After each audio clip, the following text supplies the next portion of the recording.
Eddie Dodson was born in 1948 in Livermore, California, a small, unassuming town that gave little indication of the life of infamy that awaited him. From a young age, Eddie showed an appetite for risk and adventure, traits that would later define his approach to life and ultimately, to crime. As he grew up in post-war America, he became enchanted with the glamour of Hollywood, a city that beckoned him with its promises of fame, wealth, and boundless opportunity. In 1968, Eddie moved to Los Angeles, where he soon immersed himself in the bohemian culture of the era. Known for his charm and striking good looks, he attracted a crowd of artists, musicians, and counterculture personalities. By the early 1970s, Eddie had established himself as a notable figure in the Hollywood social scene, renowned for his sharp fashion sense and his ability to charm nearly anyone he met. He frequented the Sunset Strip, mingling with actors, rock stars, and the wealthy elite. But Eddie's real dream was to own a high-end antique furniture store, which he hoped would cater to the Hollywood elite. In 1975, he opened the Edward Dodson Collection on Melrose Avenue, a sleek, sophisticated store that quickly became a hotspot for celebrities and collectors alike. Despite its initial success, Eddie's store didn't bring in enough money to support the lifestyle he craved. By 1978, he was running out of funds, struggling to keep up with rent payments, and feeling the pressure of his mounting debts. Eddie's desire for the finer things in life led him down a dangerous path, one that began with experimenting with drugs. Drugs became his substance of choice, a habit that quickly spiraled out of control. By 1980, Eddie was deeply addicted, spending thousands on drugs each month. His once thriving antique business was now on the brink of collapse, his debts piling up faster than he could manage. In desperate need of money, Eddie's thoughts turned to crime. Inspired by Hollywood's portrayal of daring outlaws, he concocted a plan to rob a bank, a plan that would not only solve his financial problems, but also fulfill his need for excitement. In 1983, Eddie walked into a Bank of America branch in Beverly Hills, wearing a tailored suit, a fedora, and dark sunglasses. Holding an unloaded gun, he approached the teller with a calm, collected demeanor and politely requested cash. The robbery was over in minutes, and Eddie left with around $2,000. For him, the experience was electrifying. The robbery marked the beginning of Eddie Dodson's transformation into the gentleman bank robber. Over the next few months, he refined his method, conducting each heist with a degree of sophistication rarely seen in bank robberies. He became known for his politeness, always speaking softly to tellers and never resorting to violence. His modus operandi was simple yet effective: dress impeccably, enter the bank with an air of confidence, and leave with just enough cash to cover his expenses.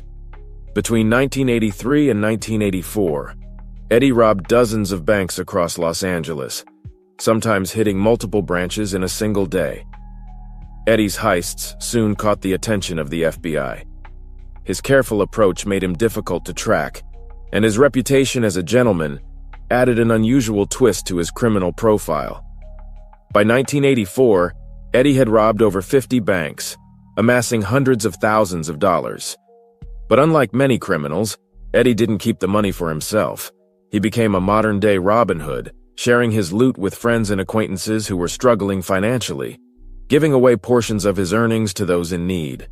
This act of generosity only added to his legend, earning him a loyal following among his peers. As Eddie continued his spree, he became addicted to the thrill of the heist. Each robbery was a high-stakes game, and for a man already grappling with addiction, the adrenaline rush became as intoxicating as the drugs. Yet he knew he was playing a dangerous game. The FBI was closing in, and Eddie's increasingly erratic behavior made him more vulnerable to capture. But for Eddie, there was no turning back. The life he had chosen was too exhilarating, too tempting to abandon. Eddie Dodson's story was just beginning, but the walls were closing in. His relentless pursuit of wealth and excitement had put him on a collision course with the law.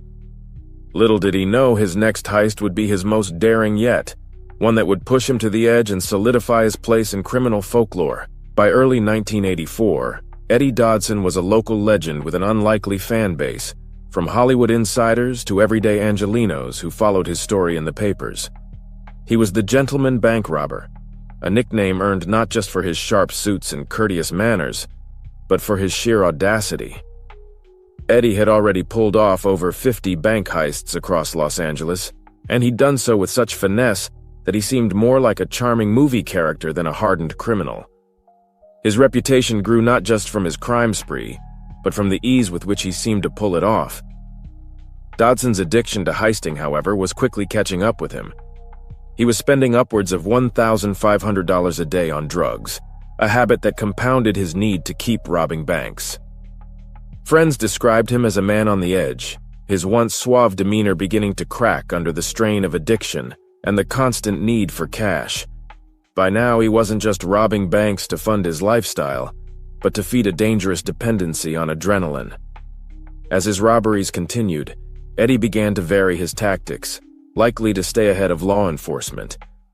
No longer satisfied with hitting one bank per day, he'd sometimes rob 2 or even 3 banks in a single afternoon, pocketing amounts between $2,000 and $8,000 each time.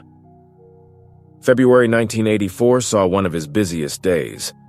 Dodson hit 4 different banks across Beverly Hills and Hollywood, collecting just over $20,000 in a few short hours. Each heist lasted less than 2 minutes, and despite his escalating frequency, Eddie meticulously avoided taking large sums that might draw too much attention. The FBI's Los Angeles field office, meanwhile, was growing increasingly frustrated with Dodson's ability to evade capture. By March, they had formed a dedicated task force, assigning a team of top agents, analysts, and forensic specialists to the case. The FBI's approach involved gathering every scrap of evidence they could find, from security footage to detailed profiles on Eddie's movements. They noted that Eddie often robbed banks located in wealthier areas, possibly because he assumed the staff would be less likely to panic or resist. He almost always wore his signature dark suit and sunglasses, and he usually operated between 11 a.m. and 3 p.m., times when bank security was generally more relaxed. Law enforcement efforts to catch Dodson also intensified with more sophisticated profiling methods. Agents began analyzing footage not only to track Eddie's movements, but to identify patterns in his body language and mannerisms. His confidence, calm demeanor, and the slight wave of his gun, which he never actually used, set him apart from the typical bank robbers they encountered. As they mapped out his movements, they found he preferred to operate on specific days of the week, usually Tuesdays and Thursdays, a subtle consistency that helped narrow down his future targets. Despite their efforts, Eddie remained elusive. The FBI had almost nothing but blurred images to go on, as Dodson's disguise and timing made high-resolution captures nearly impossible. Even when eyewitnesses were able to describe him, they often noted his calm, polite demeanor rather than his facial details. His heists were so seamlessly executed that most tellers reported feeling strangely safe, with Dodson even thanking them for their cooperation before leaving. March 8, 1984, marked one of Dodson's riskiest moves yet, robbing the iconic Bank of America branch in Beverly Hills. It was one of the most secure banks in the city, with enhanced surveillance and additional guards, but Dodson was undeterred. That morning, he strolled into the bank dressed in his best dark suit and a freshly pressed white shirt. He followed his usual protocol, approaching the teller with a calm, almost businesslike attitude, and subtly showing his gun. However, this heist didn't go as planned. The teller hesitated, causing a brief but noticeable moment of tension. Eddie's normally composed facade cracked. He appeared visibly agitated, and for the first time his hurried exit attracted the attention of several bystanders who got a good look at him. The Beverly Hills heist was a turning point. The FBI used the new eyewitness accounts to refine Dodson's profile further, noting his increasing recklessness and his apparent vulnerability. They discovered that Eddie was beginning to revisit banks he had previously hit, a dangerous move for any robber, suggesting he was becoming desperate or losing control. His addiction was visibly affecting him, and witnesses began describing him as jittery and unsteady, a far cry from the composed gentleman bank robber they had heard about. By the end of March, Eddie Dodson's days of slipping through the cracks were numbered. His need to fuel his drug habit had pushed him to make riskier decisions, and the FBI was beginning to see a pattern that they could exploit. They ramped up their surveillance of banks in the affluent parts of Los Angeles, and Dodson's face was added to wanted posters all over the city. With a $10,000 reward on his head, Dodson's heists no longer seemed like charming escapades to the public, but as the desperate acts of a man being hunted. The stage was set for a confrontation that would bring the gentleman bank robber's infamous streak to a halt. By late spring of 1984, Eddie Dodson was on a breakneck course, spiraling deeper into addiction, adrenaline, and desperation. The gentleman bank robber's streak had pushed him to the brink. Between March and June alone, Eddie robbed another 10 banks, bringing his total to over 70 heists. His incredible record made him one of the most prolific bank robbers in American history. Yet, the constant heists were taking their toll, both physically and mentally. Eddie's addiction was out of control, with coke costs reportedly exceeding $5,000 a week. The money from his heists, once enough to cover his lavish lifestyle, was now barely enough to keep him afloat. To complicate matters, the FBI's Special Task Force had finally honed in on his patterns. They noticed that Eddie was beginning to operate within a smaller radius, focusing on a series of banks clustered around central Los Angeles. This was a risky move. Eddie's radius shrank not out of carelessness, but because his addiction was clouding his judgment. Unable to travel far from his dealer or his rundown apartment, Eddie was operating closer to familiar territory, unconsciously tightening the net around himself. On June 13, 1984, Eddie attempted his most audacious spree yet. Over a span of just 2 hours, he robbed 3 different banks in the Hollywood area, all within a 3-mile radius. He entered each bank with his usual calm, dressed impeccably in a dark suit, and made sure to keep the exchanges brief and polite. However, his previous calm demeanor was replaced with signs of agitation. Witnesses described him as pale, jittery, and visibly on edge. At the last bank, the Bank of America on Sunset Boulevard, Eddie barely looked at the teller before demanding cash and swiftly exiting. By now, the FBI had pieced together a remarkably detailed profile of Dodson. Agents had documented his attire, mapped his movements, and analyzed his timing. They noted his preference for operating early in the week, typically hitting banks on Mondays or Tuesdays, and his tendency to target branches in affluent neighborhoods. This pattern made him a unique anomaly in the world of bank robbery, a methodical yet seemingly compulsive figure who moved like clockwork, but operated without a clear endgame. The FBI decided that it was time to set a trap. On June 15th, 2 days after Eddie's 3-bank spree, agents staked out several high-risk bank locations in central Los Angeles. At 10:45 a.m., Eddie entered a Security Pacific National Bank in West Hollywood, unaware that plainclothes agents had been posted nearby. True to form, he approached the teller with his characteristic calm, but this time the FBI was ready. As Eddie collected the cash and turned to leave, an agent stationed outside received the signal. Eddie exited the bank, walking briskly down the sidewalk, oblivious to the agents closing in on him. He turned a corner, heading toward his car parked nearby, when he heard the unmistakable shout, "Freeze! FBI!" In that split second, Eddie made the decision to run, sprinting down the alley as agents pursued him. He darted around a corner, but within moments he was surrounded, guns drawn, his escape route cut off. Out of options, Eddie Dodson surrendered, his 72-bank robbery spree coming to an abrupt end. The arrest made headlines immediately. By the afternoon, local news channels were broadcasting images of the gentleman bank robber, handcuffed and flanked by agents. The public was captivated by the story of a man who had robbed over 70 banks without violence, becoming something of a folk hero in the process. Eddie's polite demeanor, Hollywood connections, and Robin Hood-like reputation had made him an icon, and his arrest marked the end of one of the most prolific bank-robbing careers in U.S. history. During his initial interrogations, Eddie was surprisingly candid, admitting to the crimes with a detached, almost nonchalant air. It was never about the money, he reportedly told agents. It was about the thrill. He confessed that he couldn't stop himself, that the rush of each heist had become a drug of its own, second only to his crippling coke habit. But as the media painted Eddie as a charming anti-hero, the FBI and prosecutors took a harder line. Eddie's polite style and lack of violence didn't change the fact that he had committed serious federal crimes. prosecutors sought to make an example of him, charging him with multiple counts of bank robbery. The evidence was overwhelming. Security footage, eyewitness testimonies, and even Eddie's own confessions made his conviction almost inevitable. With Eddie now in custody, the legend of the gentleman bank robber was beginning to unravel. But his story was far from over. As Eddie prepared to face trial, he became a symbol of both defiance and despair, a man trapped by his own addictions and choices. The courtroom drama that followed would cement Eddie's legacy, but it would also reveal a darker side to the charming figure that the public had come to know. The trial of Eddie Dodson, the gentleman bank robber, began in the fall of 1984, just months after his arrest. Los Angeles County Courthouse became the center of media attention as reporters, crime enthusiasts, and curious onlookers flocked to witness the fate of a man who had captured the city's imagination. Eddie's case wasn't just another bank robbery trial. It was a spectacle, a clash between a charismatic figure with an extraordinary story and a justice system that saw him as a repeat offender who had flagrantly violated the law. During the proceedings, Eddie's public defender faced a difficult task.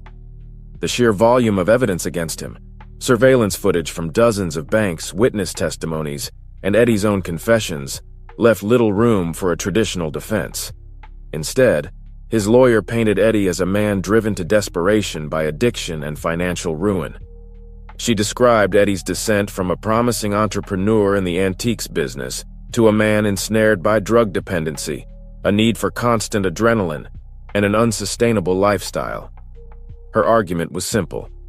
Eddie was a deeply flawed but fundamentally good man, whose choices were clouded by addiction and the high society pressures of Hollywood. Eddie himself remained mostly silent during the trial, but his calm and polite demeanor won him sympathy from the public. Friends and former customers from his antique shop testified on his behalf, recounting stories of Eddie's generosity and charm. They described how he had given away portions of his earnings to help struggling friends, and how his kindness had endeared him to many. Eddie's lack of violence during the robberies became a focal point, with some supporters arguing that his crimes were victimless, even poetic, a man robbing banks to sustain himself, but never harming anyone. The prosecutors, however, presented a different picture. They argued that Eddie's calm exterior masked a dangerous compulsion, that he was a serial offender whose actions had endangered lives. Each bank robbery, they contended, put employees and customers at risk, regardless of whether or not Eddie used violence. The prosecutor emphasized the sheer scale of Eddie's crimes, pointing out that he had robbed 72 banks in less than 2 years, amassing an estimated $250,000. His politeness, they argued, did not excuse his actions. Public interest in the trial grew as the courtroom revelations exposed the duality of Eddie's life.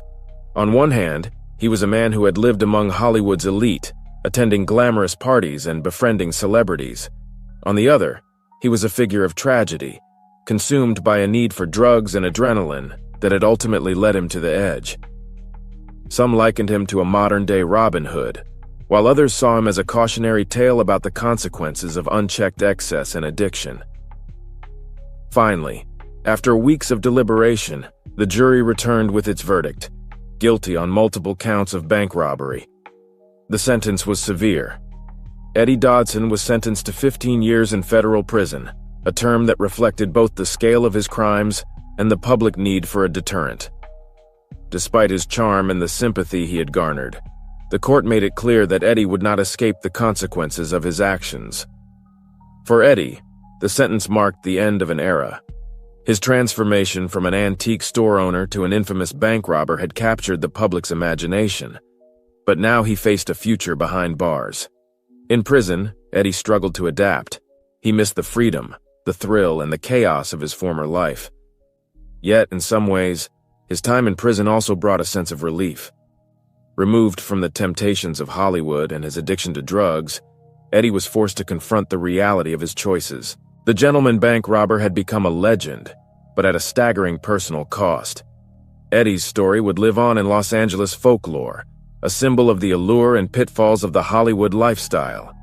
His tale of excess, crime, and downfall became a point of reflection for a city that thrived on fame, but was also intimately familiar with its dark side. Yet Eddie's legacy was far from over.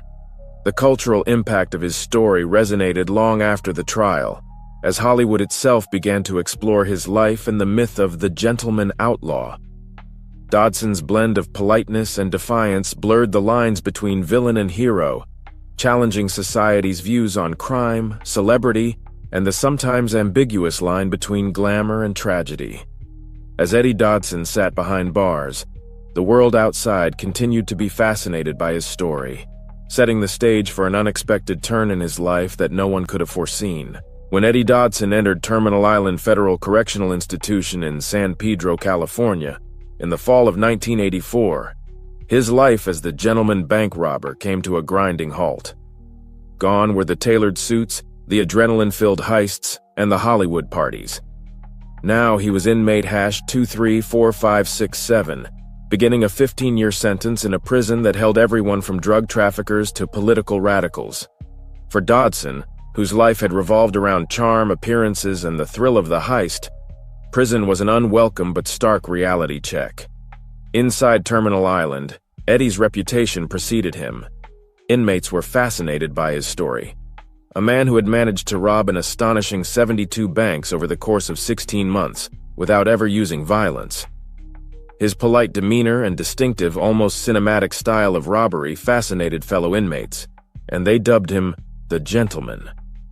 To many, he was a modern-day Robin Hood, at least in myth. In reality, Eddie's loot had gone primarily to fund his drugs habit and support his lavish lifestyle, but the legend of his generosity endured. Prison life forced Eddie to confront his 2-decade-long addiction to drugs. Without access to drugs, Eddie went through severe withdrawal, struggling physically and mentally. During his first year, he suffered through sleepless nights, anxiety, and the effects of malnutrition, the cumulative toll of his years of hard living. Eddie's initial months behind bars were rough, but over time, he began to adjust to the regimented life within Terminal Island. He took up reading and attended Narcotics Anonymous meetings offered within the prison, a small step toward self-reflection and accountability. Despite the gravity of his sentence, Eddie's behavior in prison was exemplary. He avoided conflicts, adhered to prison rules, and participated in vocational programs. Inmates and guards alike noted his charm and politeness, traits that earned him a reputation as a model prisoner.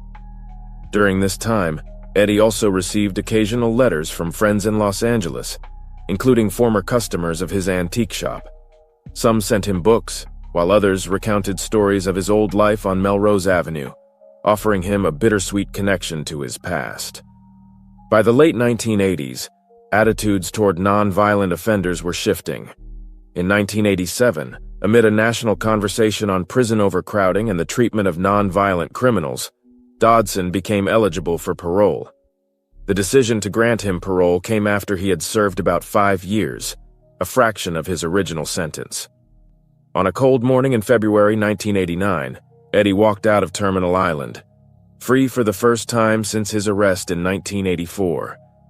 He had served just over a third of his sentence, but had been given a second chance due to good behavior and the belief that he no longer posed a public threat.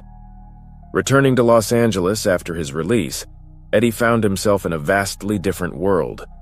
The Hollywood he had known in the late 1970s and early 1980s was gone, replaced by a harder-edged, more commercialized industry. Friends he once partied with had either moved on or faded into obscurity. His former antique shop, the Edward Dodson Collection, had closed long ago, and Eddie struggled to find a new identity in a city that had moved on without him. He was no longer the charismatic, stylish figure of his bank-robbing days. He was a 41-year-old former felon with few resources, struggling to rebuild his life from scratch. Desperate for stability, Eddie took on a series of menial jobs. He worked as a handyman, painted houses, and even took a job as a parking attendant. Despite his efforts to go straight, he struggled to support himself. Los Angeles in the 1990s was an unforgiving place for ex-convicts, especially those with high-profile records.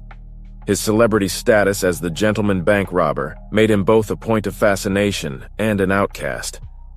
Employers were reluctant to hire him, and he often found himself the subject of gossip and curiosity among those who recognized him.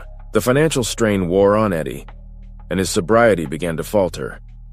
The allure of his old life, fast money, high stakes, and escape through drugs, haunted him. In 1992, Eddie relapsed, falling back into drug use, a habit that consumed much of his limited income. He struggled to maintain any semblance of stability, his life marked by a series of failed jobs and fractured relationships. The addictive pull of the thrill and the familiar haze of drugs drew him back into old patterns, undermining his attempts at redemption.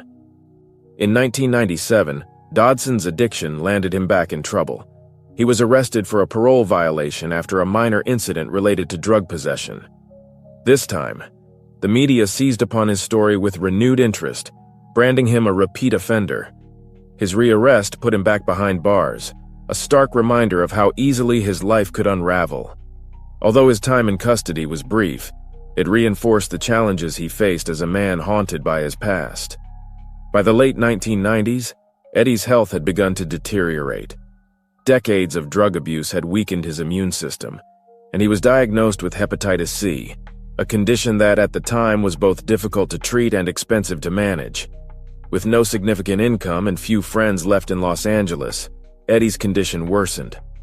He spent his final years moving between temporary housing situations, struggling to maintain his health as his body succumbed to the toll of his past lifestyle. Eddie Dodson died on February 21, 2003, in a Los Angeles hospice. He was 54 years old. His death was quiet and largely unremarked upon in the city that had once been captivated by his story.